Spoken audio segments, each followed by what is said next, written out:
Environmental accounting क्या होती है? आज का जो हमारा टॉपिक है वो एनवायरमेंटल अकाउंटिंग है। एनवायरमेंटल अकाउंटिंग क्या होती है?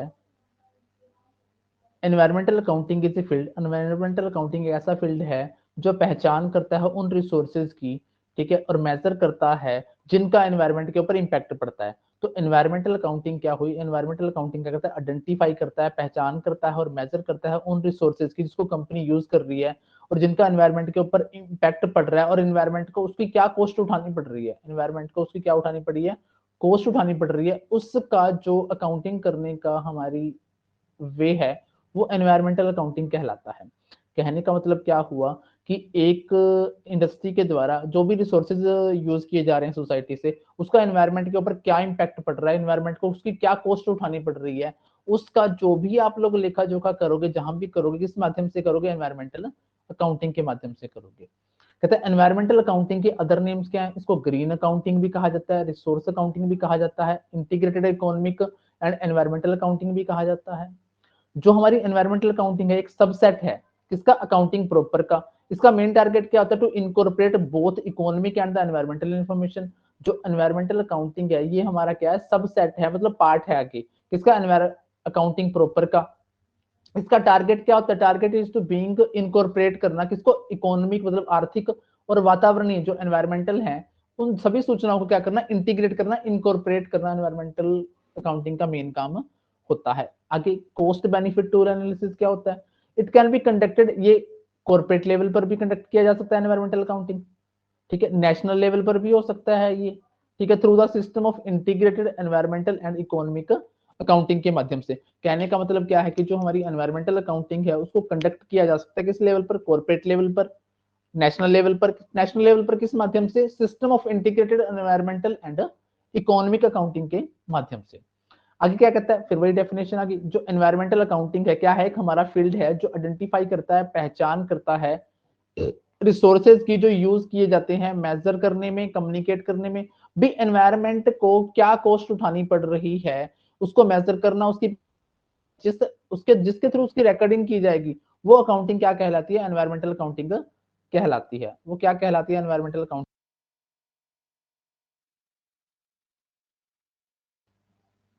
ठीक है जी। उसके बाद कहता है कॉस्ट में, अब जो कॉस्ट उठानी पड़ रही है, अभी अपन ने बात की कि कॉस्ट, जो भी अपने को कॉस्ट उठानी पड़ रही है उस कॉस्ट में क्या शामिल किया जाएगा? वो कॉस्ट आएगी क्लीनिंग की कॉस्ट, रेमिडिएट कंटेनमेंट साइट्स की कॉस्ट, एनवायरमेंटल फाइन्स हो जाएंगे, पेनल्टीज हो जाएगी, टैक्सेस हो जाएंगे, purchase of pollution prevention technologies हो जाएंगी और वेस्ट मैनेजमेंट कॉस्ट हो जाएगी। कहने का मतलब है कि एक एनवायरमेंट को जो कॉस्ट उठानी पड़ती है वो कॉस्ट, या फिर इंडस्ट्री को जो कॉस्ट बियर करनी पड़ेगी वो क्या क्या हो जाएगी? क्लीनिंग की कॉस्ट हो जाएगी, पोल्यूशन प्रिवेंशन टेक्नोलॉजी बाय करनी पड़ेगी, पेनल्टीज लगेंगी, उसको टैक्सेस लगेंगी। अब इन सबका लेखा जोखा जहां पे रखा जाएगा और जिस अकाउंटिंग के माध्यम से रखा जाएगा उसको बोलेंगे हम एनवायरमेंटल अकाउंटिंग। जो एनवायरमेंटल अकाउंटिंग है उसके सब फील्ड हैं हमारे ग्लोबल लेवल पर, नेशनल लेवल पर और कॉर्पोरेट लेवल पर। कॉर्पोरेट लेवल पर आगे फर्दर आपने डिवाइड कर दिया environmental management accounting, environmental financial accounting. जो हमारी ग्लोबल लेवल है, ग्लोबल लेवल पर बोलेंगे ग्लोबल एनवायरमेंटल अकाउंटिंग, नेशनल पर national environmental accounting, corporate environmental accounting, corporate को दो फर्दर भागों में बांटा आगे इसने, environmental management accounting, environmental financial accounting. आगे सब फील्ड कर दिए। एनवायरमेंटल अकाउंटिंग को ऑर्गेनाइज्ड इन 3 सब डिसिप्लिन, ग्लोबल हो गया, नेशनल हो गया, कॉर्पोरेट एनवायरमेंटल अकाउंटिंग हो गया। आगे कॉर्पोरेट को दो भागों में बांट दिया, environmental management accounting, environmental financial accounting. सबसे पहले पढ़ते हैं ग्लोबल एनवायरमेंटल अकाउंटिंग क्या है। ग्लोबल एनवायरमेंटल अकाउंटिंग क्या है? एक अकाउंटिंग मेथोडोलॉजी है, ठीक है, जो डील करती है ऐसे एरिया से जिसमें शामिल है एनर्जेटिक्स मतलब ऊर्जा विज्ञान, इकोलॉजी और इकोनॉमिक्स। कहने का मतलब है जो हमारी ग्लोबल एनवायरमेंटल अकाउंटिंग है ऐसे इकोनॉमिक एरिया से डील करती है जिसमें शामिल किया जाएगा एनर्जेटिक ऊर्जा विज्ञान को, इकोलॉजी को और इकोनॉमिक्स को डील किया जाए किस लेवल पर? वर्ल्ड वाइड लेवल पर, पूरे विश्व के स्तर पर एनर्जेटिक, इकोलॉजी और इकोनॉमिक्स से संबंधित क्या किया जाएगा? अकाउंटिंग को डील किया जाएगा। एनवायरमेंटल अकाउंटिंग को डील किया जाएगा ग्लोबल लेवल पर। सेकंड है national environmental accounting. National environmental accounting is an accounting approach that deal with the economics, economies on country level, मतलब कंट्री के लेवल पर, पूरे देश के लेवल पर जब आप डीलिंग करते हो तो वो नेशनल एनवायरमेंटल एनवायरमेंटल अकाउंटिंग के थ्रू करोगे। अब कॉर्पोरेट एनवायरमेंटल अकाउंटिंग क्या होती है? इसका फोकस होता है cost structure and environmental performance of a company.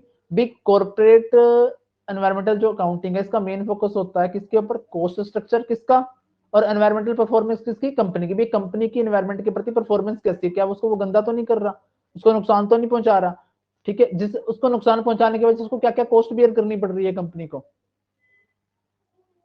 आगे है environmental management accounting. Environmental management accounting का फोकस होता है मेकिंग इंटरनल बिजनेस स्ट्रेटजी, आंतरिक क्या करना, रणनीतियां बनाना। इसको डिफाइन किया जाता है the identification, collection, analysis and use of two type of information for internal decision making.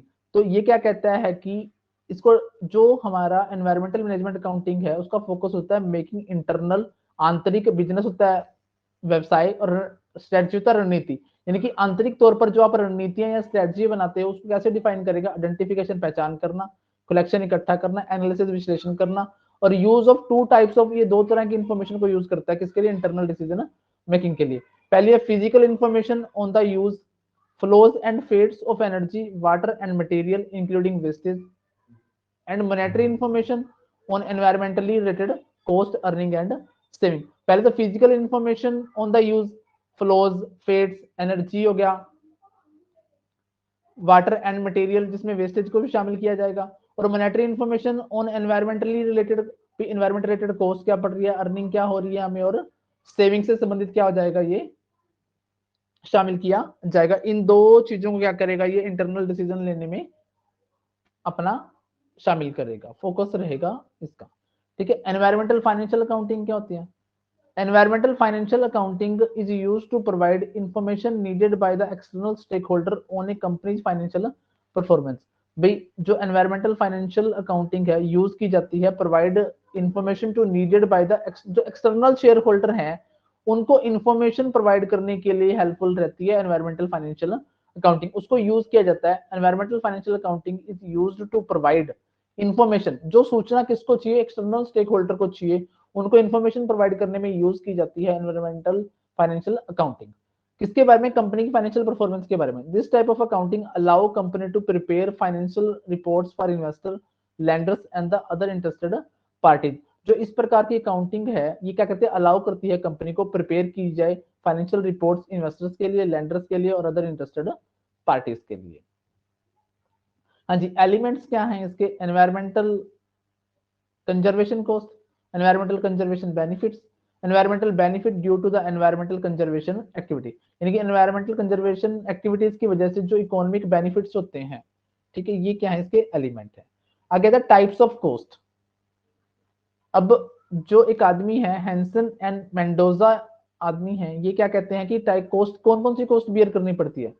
Environmental prevention cost होती है एक, the cost of activities undertake to prevent the production of waste, जो प्रोडक्शन का waste रोकने के लिए, ठीक है। Environmental prevention cost the cost of activities, उन एक्टिविटीज की कॉस्ट जो आप प्रोडक्शन ऑफ वेस्ट है जो, ठीक है, वेस्ट पैदा ना हो, इसको रोकने के लिए आपको जो कॉस्ट बियर करनी पड़ती है वो होती है prevention cost, environmental prevention cost. Second है environmental detection cost, cost incurred to ensure that the organization complies with regulations and voluntary standards। भाई ऐसी कॉस्ट, एनवायरमेंटल डिटेक्शन कॉस्ट का मतलब क्या है? ऐसी कॉस्ट जो ये इंश्योर करती है कि जो ऑर्गेनाइजेशन है कंप्लाइज विद द रेगुलेशंस और वॉलंटरी स्टैंडर्ड्स को पूरा कर रही है। एनवायरमेंटल डिटेक्शन कॉस्ट वो कॉस्ट होती है जो कॉस्ट ये इंश्योर करती है कि एक ऑर्गेनाइजेशन है जो वो रेगुलेशंस और वॉलंटरी स्टैंडर्ड को क्या कर रही है? पूरा कर रही है। थर्ड है environmental internal failure cost, cost incurred from performing activities that have produced contaminants and waste that have not been discharged into the environment। ये कहता है एनवायरमेंटल इंटरनल फेयर कॉस्ट का क्या मतलब है? ऐसी कॉस्ट जो इनकर्ड फ्रॉम परफॉर्मिंग एक्टिविटी, ऐसी एक्टिविटी को परफॉर्म करने से होती है जो क्या कर देती है? एक वेस्ट पैदा कर देती है जिसको आपने क्या करना है? एनवायरमेंट में डिस्चार्ज नहीं करना। अब ऐसा वेस्ट प्रोडक्शन करते समय बन गया जिसको आपने एनवायरमेंट में डिस्चार्ज नहीं करना, अब ये क्या होगा? हमारा इंटरनल फेलियर है। इस वजह से हमें जो कॉस्ट बियर करनी पड़ेगी वो कहलाएगी एनवायरमेंटल इंटरनल फेलियर कॉस्ट।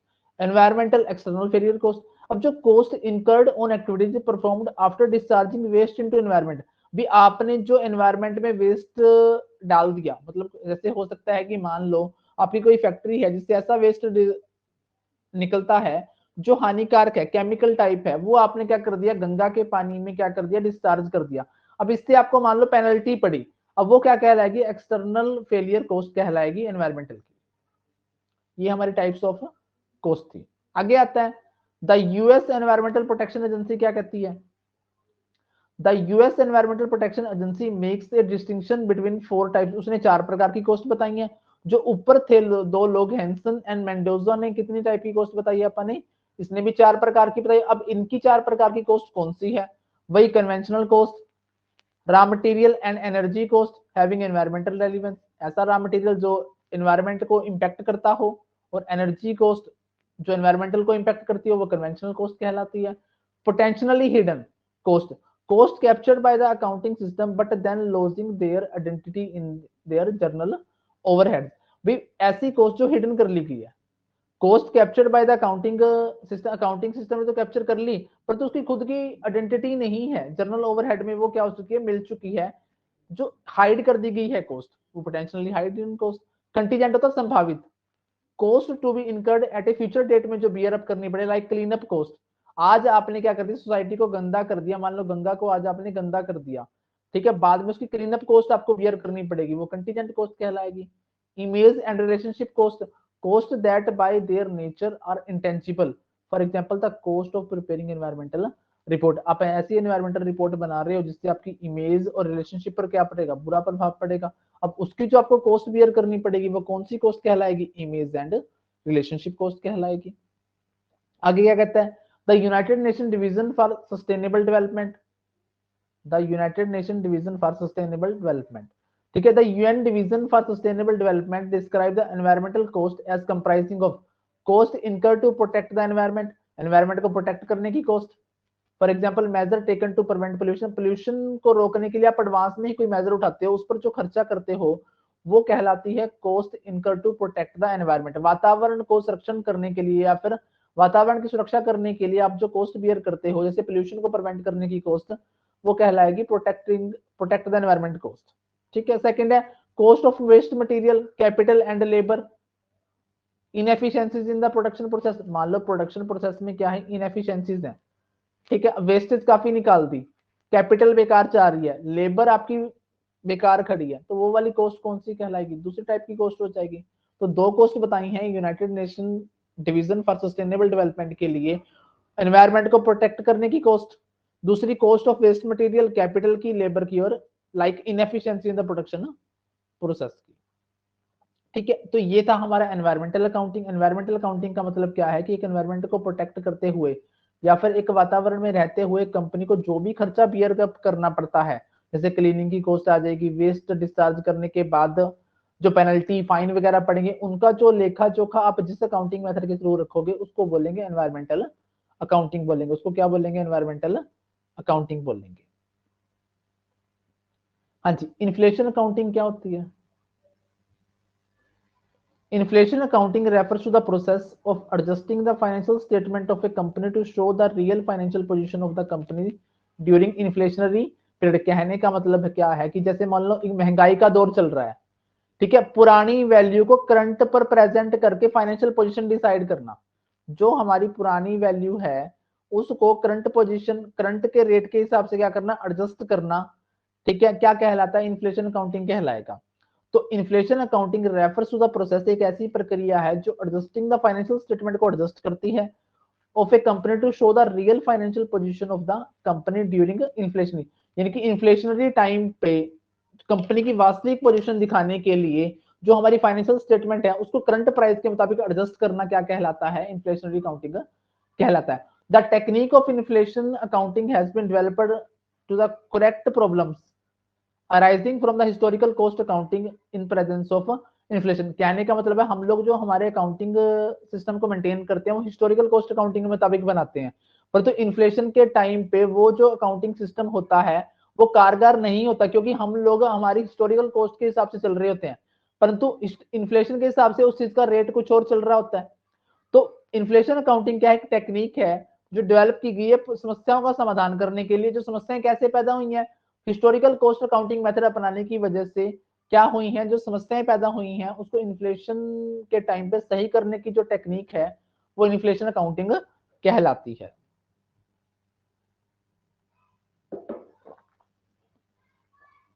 हाँ जी, मेथड कौन कौन से हैं? 4 मेथड हैं इसके। Current purchasing power technique, replacement cost technique, current value technique, current cost accounting. सबसे पहले current purchasing power technique. Current purchasing power technique of accounting require the companies to keep their record and present the financial statement on conventional historical basis. ठीक है, जो current purchasing power technique है accounting require the company को कहती है कि आप अपने रिकॉर्ड को मेंटेन करो, ठीक है, and present the financial statement on conventional, जो होते हैं ऐतिहासिक जो लागत है हमारी कॉस्ट है उस बिहाफ पर आप लोग बनाते हो, but it further require presentation of supplementary statement in terms of current purchasing power. भी 2 स्टेटमेंट बनानी है, एक तो हिस्टोरिकल कॉस्ट के हिसाब से बनाओ, एक आप अपने प्रेजेंट वैल्यू के हिसाब से बनाओ। तो current purchasing power technique of accounting require the company to keep their records, अपने रिकॉर्ड बनाओ और प्रेजेंट करो फाइनेंशियल स्टेटमेंट को किस पे, कन्वेंशनल हिस्टोरिकल कॉस्ट के बिहाफ पर, but further require presentation of supplementary statement बनाओ in item of current purchasing power of currency and at the end of the accounting period. साल के अंत में आप लोग 2 स्टेटमेंट तैयार करेंगे, एक तो हिस्टोरिकल कॉस्ट के बिहाफ पर तैयार करेंगे और एक करंट परचेजिंग पावर यानी कि करेंसी के वर्तमान मूल्य के आधार पर आप क्या करेंगे, दूसरी स्टेटमेंट तैयार करेंगे। In this method various item of the financial statement like balance sheet and profit and loss account are adjusted with the help of the general price index, यानी कि हम लोग जो इंडेक्सिंग करते हैं उस माध्यम से क्या किया जाएगा, जो प्रॉफिट एंड लॉस है और बैलेंस शीट है उसको एडजस्ट किया जाएगा। द कंज्यूमर प्राइस इंडेक्स और the wholesale price index prepared by the reserve bank of India can be taken for the conversion of the historical cost. ठीक है, हाँ जी, आप सभी लोग क्या पढ़ के आए हो, कैपिटल गेन पढ़ के आए हो। ठीक है, टैक्स के अंदर जो टॉपिक है कैपिटल गेन, वो क्या कहता है कि जो पास्ट की कॉस्ट है, पास्ट की कॉस्ट को करंट प्राइस के हिसाब से एडजस्ट करने की जो प्रोसेस है वो इंडेक्सिंग कहलाती है। पास्ट की कॉस्ट को करंट प्राइस के हिसाब से एडजस्ट करने की जो प्रोसेस है वो इंडेक्सिंग कहलाती है। फॉर एग्जांपल मैं कहूं कि मैंने 2001 में कोई असेट्स खरीदी थी 1 लाख रुपीस की, उस टाइम महंगाई का रेट मैं कह दूं 100 था, उसको 2022 के हिसाब से निकालना, तो आज महंगाई का रेट मान लो 800 है, तो हम लोग क्या लिखेंगे, हम लोग लिखेंगे 1 लाख। जो रेट थी उस टाइम महंगाई 100 थी, आज महंगाई कितनी है, 800 है। ये जो मैंने प्रोसेस कर दिया, आज उसका वर्तमान मूल्य है 8 लाख रुपए। ठीक है, ये जो मैंने सारे का सारा काम कर दिया, पास्ट के प्राइस को करंट की महंगाई के हिसाब से क्या कर दिया, एडजस्ट कर दिया, यही आपकी करंट परचेजिंग पावर टेक्निक कहती है। हाँ जी, समझ में आया ये वाला point?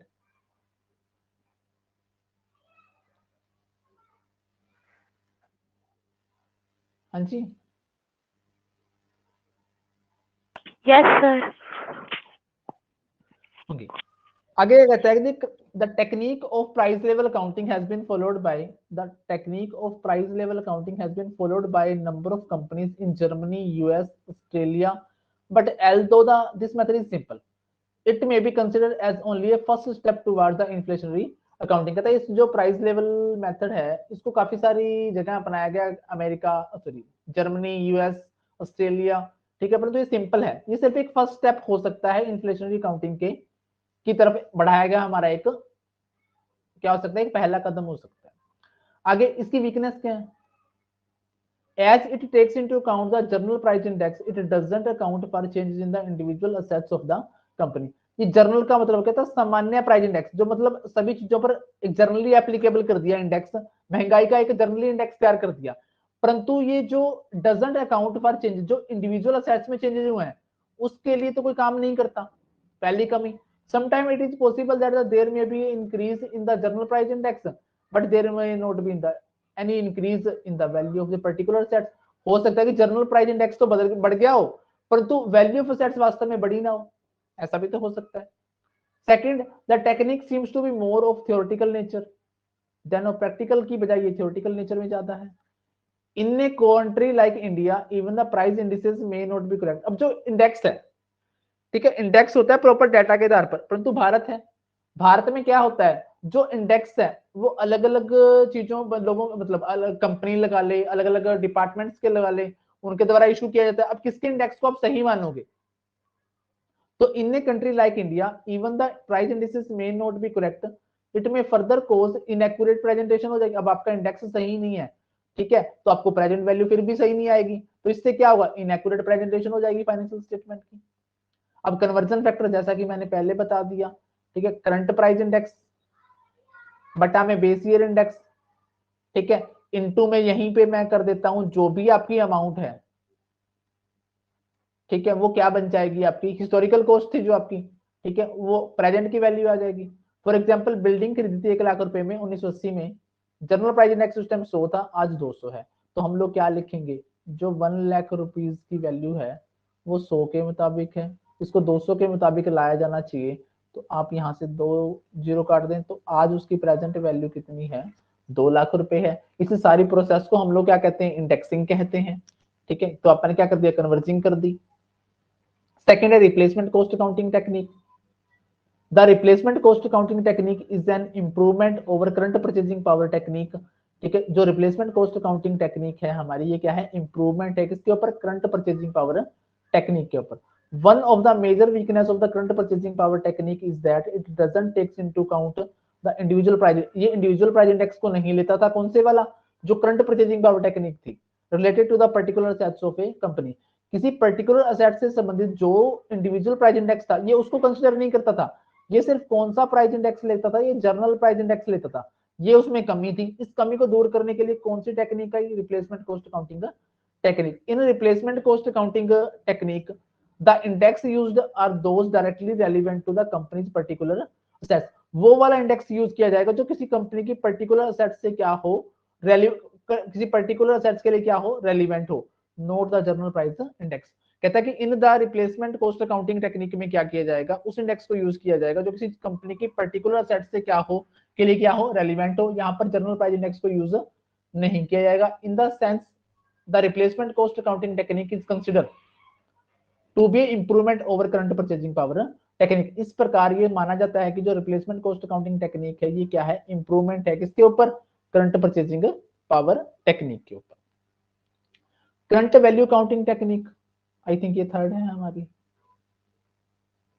current value accounting technique, in the current value accounting technique of price level accounting, all assets and liabilities are shown in the balance sheet at their current values।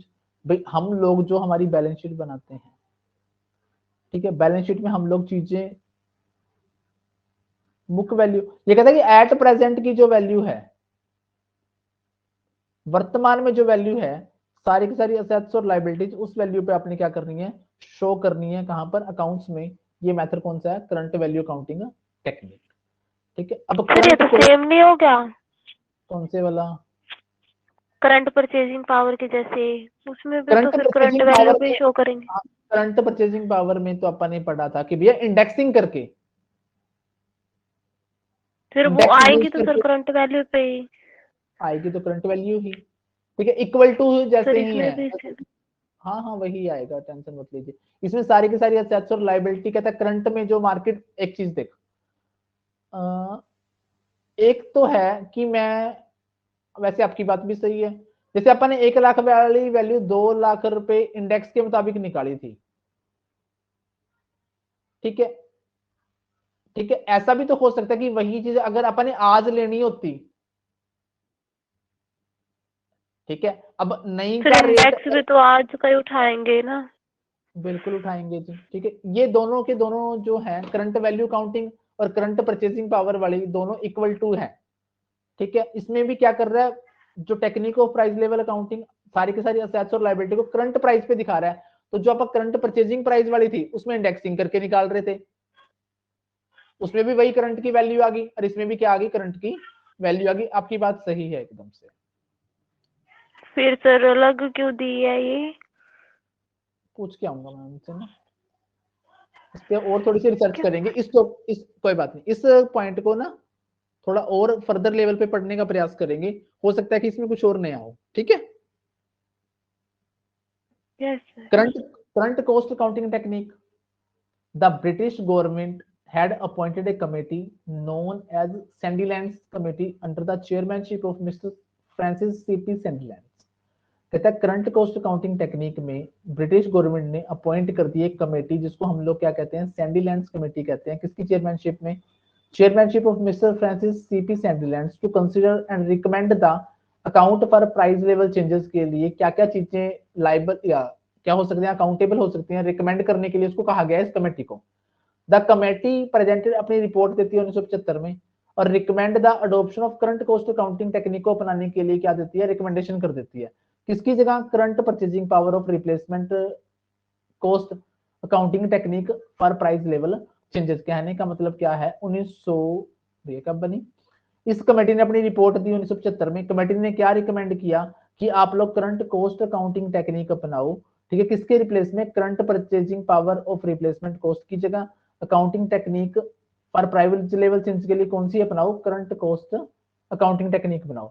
The crux of the current cost accounting technique is the preparation of financial statement, balance sheet and profit and loss on the current value of the individual item and not on the historical और original cost. ये भी वही बात बोल रहा है sir ये घुमा फिरा के बात सारी, घुमा फिरा के सारे बात वही बोल रहे हैं, नाम अलग अलग रख दिए। कहता है क्रक्स क्या? Current cost accounting technique is the preparation of financial statement बनानी है, बैलेंस शीट या प्रॉफिट एंड लॉस बनाना है, current value of individual item, her item की क्या निकालनी है? करंट वैल्यू निकालनी है, ठीक है। Note on the historical, original cost और हिस्टोरिकल कॉस्ट को रिकॉर्ड नहीं करना। अब यहाँ से कंक्लूजन आपके माइंड में क्या आ जाना चाहिए कि जो इन्फ्लेशनरी अकाउंटिंग है,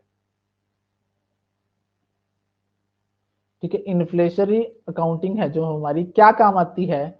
वो काम आती है कि जो पास्ट की वैल्यूज हैं उसको प्राइस पे लाकर रिकॉर्ड करने को कहती है। पास्ट की वैल्यू को करंट प्राइस पर लाकर रिकॉर्ड करने को कहती हैं। जैसे इसका एक एग्जांपल पढ़ें, हम लोग डेप्रिसिएशन लगाते हैं, हम लोग डेप्रिसिएशन लगाते हैं बच्चे हिस्टोरिकल कॉस्ट के हिसाब से, ठीक है। मैं आपसे कहूं कि मैंने कोई एसेट्स 10 लाख रुपए की खरीदी थी और उस पर 10% की रेट से डेप्रिसिएशन लगता है, तो आप कहोगे जी 10 साल में 10 लाख रुपए इकट्ठे हो जाएंगे, क्योंकि जो कॉस्ट अकाउंट सॉरी डेप्रिसिएशन है वो हमारा कैश एक्सपेंसेस तो है नहीं, वो क्या नहीं है, हमारा कैश एक्सपेंसेस तो है नहीं, ठीक है। डेप्रिसिएशन के नाम के हम लोग पैसे इसलिए इकट्ठे करते रहते हैं कि 10 साल बाद ये सेम असेट्स हमें क्या कर सके, 10 लाख रुपए में मिल सके, परंतु वही सेम असेट्स 10 साल बाद 10 लाख में नहीं मिलेगी, हो सकता है कि वो 15 लाख में मिले। तो इन्फ्लेशनरी अकाउंटिंग कहती है कि जो आप डेप्रिसिएशन 10 लाख के ओरिजिनल कॉस्ट के हिसाब से लगा रहे थे, वो इन्फ्लेशनरी कॉस्ट के हिसाब से आपको प्रेजेंट की वैल्यू के हिसाब से लगाना चाहिए। ये कहती है आपकी इन्फ्लेशनरी अकाउंटिंग। अब समझ में आई मेरी बात? हाँ सर ये तो आ गया सर। मेथड्स तो सिमिलर है, उनका क्या करेंगे? कुछ नहीं करना उसका, सिर्फ इतना सा नॉर्मल, ये तो बाय नेम आएगा मेथड कि मेथड कौन कौन से होते हैं, ठीक है। बस इसमें आ सकता है कि जो ये अपना ये वाला था, कन्वर्जन वाला था ना करंट परचेजिंग पावर में, इसके अंदर अपन इंडेक्सिंग करते हैं, जितना ध्यान रखना, बाकी तो सारा मामला वैसा ही है, सेम सेम है, ठीक है। हाँ जी, इसके बाद रेशो है, रेशो आपने बहुत अच्छे से पहले पढ़ा हुआ है, ठीक है। रेशो की तो सिर्फ फॉर्मूलाज याद करने हैं। रेशो क्या होता है, ठीक है। वैसे रेशो होता क्या, आपने मेरे से डेफिनेशन पूछी थी किसी दिन, अर्थमेटिक रिलेशनशिप होता है सर बिटवीन मतलब टू वेरिएबल्स, मतलब दो वेरिएबल के बीच में रिलेशनशिप बताने का काम करता है रेशो, ठीक है। अब रेशो में कैटेगराइज हम लोग कर सकते हैं लिक्विडिटी रेशो, प्रॉफिटेबिलिटी, एक्टिविटी, सोल्वेंसी, सभी आपको पता है, ठीक है। अब लिक्विडिटी रेशो कौन सा होता है? अब लिक्विडिटी शब्द का मतलब क्या होता है? लिक्विडिटी शब्द का मतलब होता है ability to of the firm to meet its current liability. जो वर्तमान में हमारी लायबिलिटीज हैं उसको अगर आप पूरा कर पाते हो तो इट मींस आपकी लिक्विडिटी अच्छी है। जो लिक्विडिटी रेशो है देयरफॉर आर आल्सो, उसको शॉर्ट टर्म सोल्वेंसी रेशो भी कहा जाता है। ये चीजें बहुत बार पूछी जाती हैं, short term solvency ratio, long term solvency ratio, ठीक है। लिक्विडिटी रेशो को हम शॉर्ट टर्म सोल्वेंसी रेशो कहते हैं। These ratio are used to the assess the short term financial position of the concern. भी शॉर्ट टर्म फाइनेंशियल पोजीशन निकालने के लिए, पता लगाने के लिए हम लोग कौन सा रेशो यूज करते हैं? शॉर्ट टर्म सोल्वेंसी रेशो, या फिर इसको हम लोग कहेंगे लिक्विडिटी रेशो, ठीक है। ये इंडिकेट करता है कि ability to meet its current obligation out of the current resources. वर्तमान रिसोर्स यानी करंट में जो रिसोर्सेज हैं उससे हम हमारी करंट लाइबिलिटी या ओब्लाइजेशन को किस प्रकार पूरा कर पाते हैं, ये बताने का काम करता है हमारा लिक्विडिटी रेशियो। ठीक है, प्रॉफिटेबिलिटी रेशियो क्या होता है? The main object of all the concern to its profit कमाना होता है। प्रॉफिट क्या होता है? मेजरमेंट होती है हमारी एफिशिएंसी ऑफ द बिजनेस की। ठीक है, इक्विटी शेयर होल्डर क्या होते हैं? Mainly interested in the profitability of the company. भाई प्रॉफिटेबिलिटी रेशियो क्या होता है? जो मेन ऑब्जेक्ट होता है हर कंपनी का क्या होता है? प्रॉफिट कमाना होता है। प्रॉफिट को क्या माना जाता है? हमारी मेजरमेंट ऑफ द एफिशिएंसी माना जाता है। इक्विटी शेयर होल्डर मेनली किस चीज बात में इंटरेस्टेड होते हैं? प्रॉफिटेबिलिटी ऑफ द कंपनी में इंटरेस्टेड होते हैं। प्रॉफिटेबिलिटी रेशियो में क्या आएगा? जीपी आएगा, ऑपरेटिंग प्रॉफिट आएगा, ठीक है, नेट प्रॉफिट वाला आएगा, return on capital employed ratio आएगा, रिटर्न ऑन नेटवर्थ आएगा, अर्निंग पर शेयर रेशियो आएगा, फिर एक्टिविटी आती है। ठीक है, these ratio calculated the on the basis of the cost of sales और sales, therefore these ratio are called turnover ratio. इन रेशियो को किस बिहाफ पर कैलकुलेट किया जाता है? इनको सेल के भी कैलकुलेट किया जाता है। ठीक है, इस वजह से इनको टर्नओवर रेशियो कहा जाता है। टर्नओवर इंडिकेट करती है द स्पीड और number of times the capital employed has been rotated in the process of doing a business. Business करने के दौरान हमारा जो कैपिटल एम्प्लॉयड है कितनी बार रोटेट करता है एक साइकिल में, ठीक है, वो क्या कहलाता है? टर्नओवर कहलाती है। In other words these ratios indicate how efficiently the capital is being used to obtain sale. Sale प्राप्त करने में हमारी पूंजी कितनी एफिशिएंटली यूज की जाती है उसको बताने का काम भी एक्टिविटी रेशियो करता है। ठीक है, अब टर्नओवर रेशियो क्या कहता है? Higher the turnover ratio indicate the better use of capital और resource and the in turn lead to the higher profitability. अब ऐसी ऐसी बातें आपसे पेपर में पूछी जाती हैं कि हायर टर्नओवर रेशियो है तो उसका क्या होगा? इससे क्या होगा? बेटर यूज ऑफ कैपिटल होगा और रिसोर्सेज होंगे। इसका क्या फायदा होगा? हायर प्रॉफिटेबिलिटी होगी। इसमें क्या आएगा? इन्वेंट्री आएगा, डेटर आएगा, फिक्स सेट्स आएगा, इन्वेस्टमेंट आएगा। लॉन्ग टर्म, अब ये हमारी बताते हैं कि लॉन्ग टर्म जो डेट है उनको पे करने की हमारी जो क्षमता है, ठीक है, वो लॉन्ग टर्म सोल्वेंसी कहलाती है। लॉन्ग टर्म डेट या लोन को पे करने की जो हमारी सोल्वेंस कैपेसिटी है, एफिशिएंसी है, वो क्या कहलाएगी? लॉन्ग टर्म सोल्वेंसी कहलाएगी। ठीक है, अब शॉर्ट टर्म फाइनेंशियल रेशियो और टेस्ट ऑफ लिक्विडिटी क्या होता है? पहले करंट रेशियो निकालेंगे। करंट रेशियो आप सभी को निकालना आता है, current assets by current liability. फिर क्विक रेशियो निकालेंगे। ठीक है, क्विक रेशियो एसिड रेशियो या फिर लिक्विड रेशियो, वो liquid assets by current liability होता है। अब करंट असेट्स में से हम अगर स्टॉक और प्रीपेड एक्सपेंसेस घटा देंगे तो लिक्विड असेट्स आ जाएगी। पहले निकाला current ratio, current assets by current liability. ठीक है, फिर निकालना है क्विक रेशियो या फिर एसिड रेशियो या फिर लिक्विड रेशियो। अब क्विक रेशियो या एसिड टेस्ट रेशियो या फिर लिक्विड रेशियो में हमें चाहिए लिक्विड एसेट्स। लिक्विड एसेट्स निकलेगी, करंट एसेट्स में से स्टॉक और प्रीपेड एक्सपेंसेस घटा देंगे तो हमारी क्या आ जाएगी? Liquid assets by current liability कर देंगे तो हमारा रेशियो आ जाएगा। फिर absolute liquid, absolute liquid assets by current liability. ये हमारी शॉर्ट टर्म सॉल्वेंसी पोजीशन को बताने वाले रेशियोज हैं। एक्टिविटी रेशियो में क्या आएगा? Inventory turnover ratio, cost of goods sold by average inventory. अब कॉस्ट ऑफ गुड्स सोल्ड कैसे निकलती है? Opening stock plus purchase plus direct expenses minus closing stock. अब आपका जो इन्वेंट्री टर्नओवर का फॉर्मूला है वो है cost of goods sold by average inventory. Cost of goods sold निकलती है opening stock plus purchase plus direct expenses minus closing stock. ठीक है, फिर बटा में एवरेज इन्वेंट्री, एवरेज इन्वेंट्री निकलती है opening stock by plus closing stock बटा 2। अब डेटर और रिसीवेबल टर्नओवर कैसे निकलती है? नेट क्रेडिट एनुअल सेल, उधार सेल लिख लेनी है नेट, बटा में एवरेज डेटर। एवरेज डेटर आपको पता है opening debtor plus closing debtor कर देंगे तो क्या निकल के आ जाएंगे? एवरेज डेटर निकल आएंगे। एवरेज कलेक्शन पीरियड कैसे निकलेगा? Total trade debtor, total debtor बटा सेल पर डे। एक सेल में एक दिन में कितनी सेल हुई तो आपका निकल आएगा एवरेज कलेक्शन पीरियड। ठीक है, और या फिर 365 बाय में डेटर कलेक्शन पीरियड कर देंगे तो भी एवरेज कलेक्शन पीरियड निकल आएगा। Note creditor used in place of debtor and purchase used in place of cell.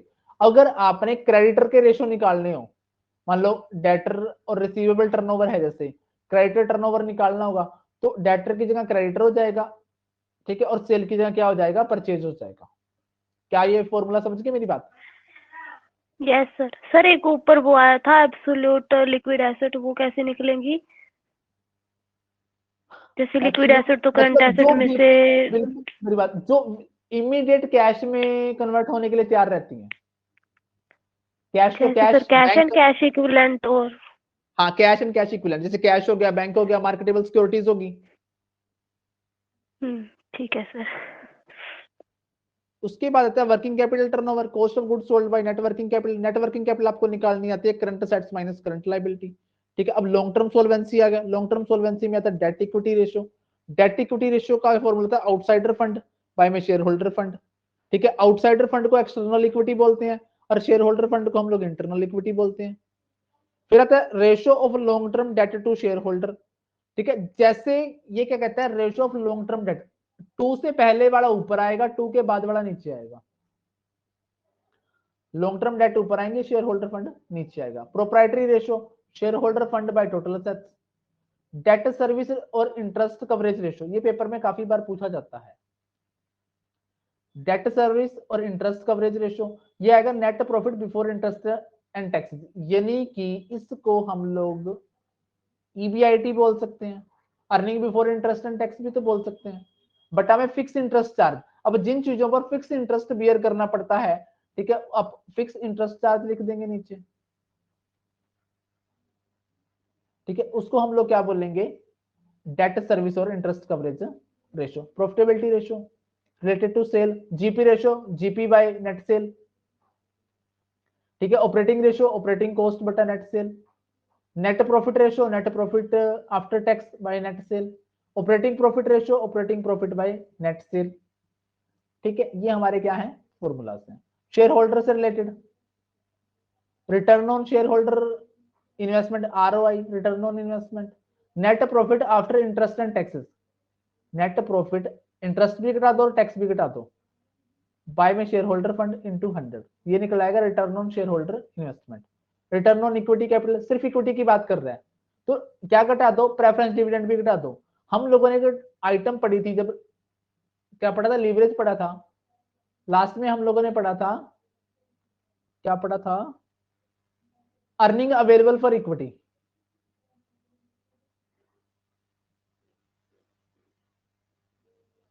Earning available for equity, ठीक है, ये चीज अपन ने पढ़ी थी। तो यही तो थी वो, नेट प्रॉफिट टैक्स घटाने के बाद अपने प्रेफरेंस डिविडेंड घटा दिया, बट हमें पेड अप कैपिटल कर देंगे इनटू 100 कर देंगे, तो क्या निकल के आ जाएगा, रिटर्न ऑन सिर्फ इक्विटी कैपिटल पे निकल के आ जाएगी। Net EPS, net profit after tax minus preference dividend बटा में नंबर ऑफ इक्विटी शेयर्स। ये तो आपको याद आता होगा, ईपीएस तो अपन ने निकाला था। ठीक है, ईपीएस वही था, earning available for equity share holder बटा में number of equity shares.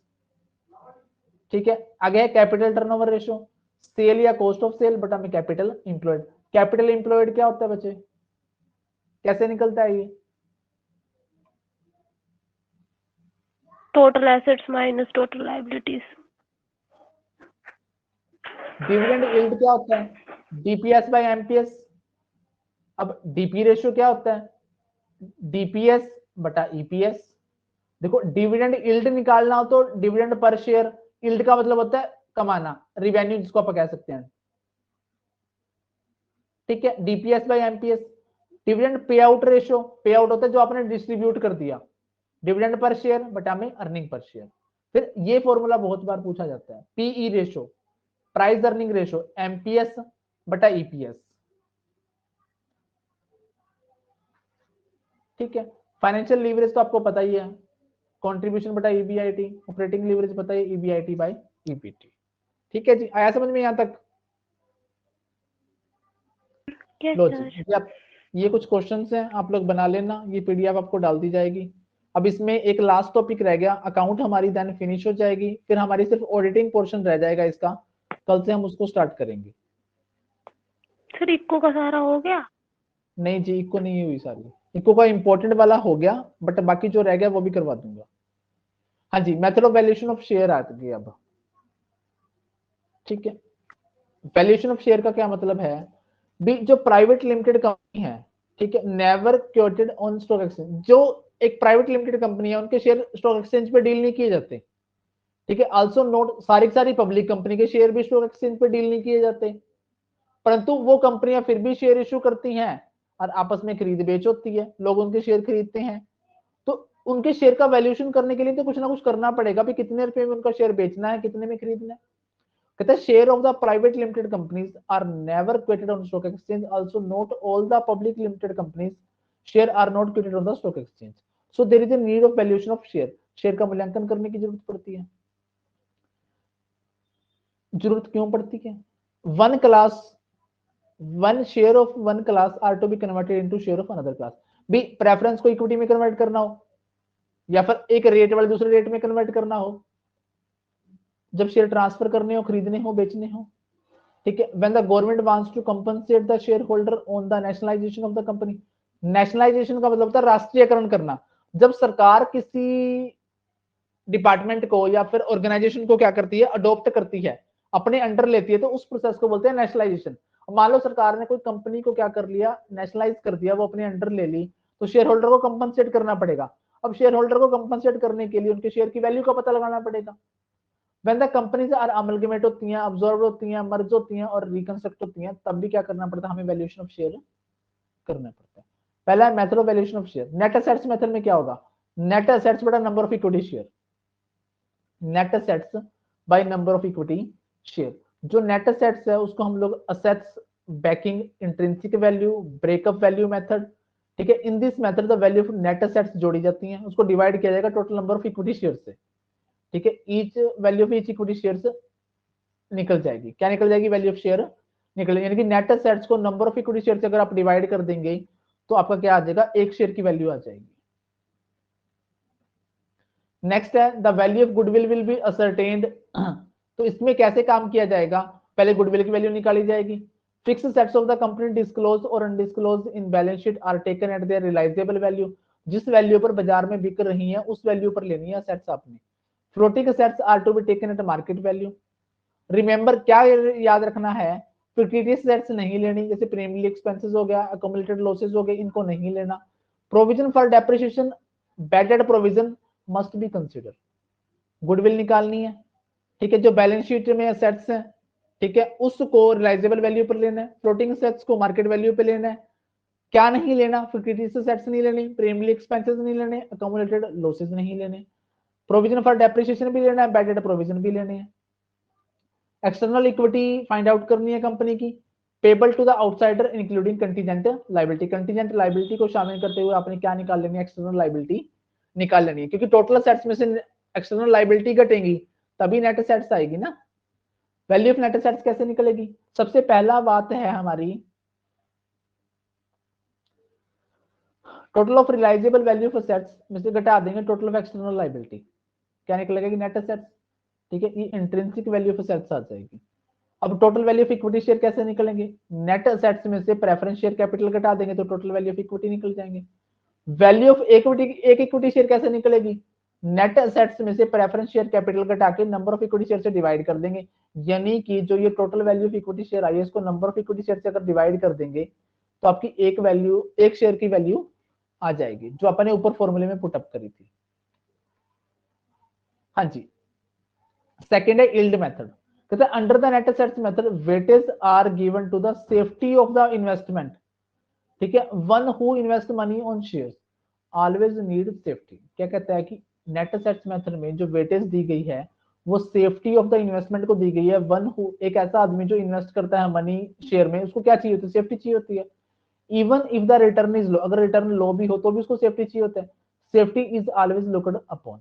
Eight the same time yield method में emphasis goes on the yield, return पे यील्ड जाता, मतलब जो यील्ड मेथड है वो क्या करता है, ज्यादा जोर किस पे देता है, यील्ड पे देता है। That an investor expect from is investment. अब आपने मेरी कंपनी में पैसे लगा दिए, ठीक है, मैंने शेयर का वैल्यू पता लगा के आपको नंबर ऑफ शेयर से डिवाइड करके आपके जो पैसे बढ़ते थे वो आप क्या कर लेंगे, बता देंगे भी इतने रुपए का शेयर बनता है। परंतु एक चीज ये भी तो है कि आप मेरे कंपनी में लगाए गए पैसे से कितनी आशा करते हो कि मेरे को कितनी रिटर्न मिलेगी, उस मेथड को कंसीडर करता है यील्ड मेथड।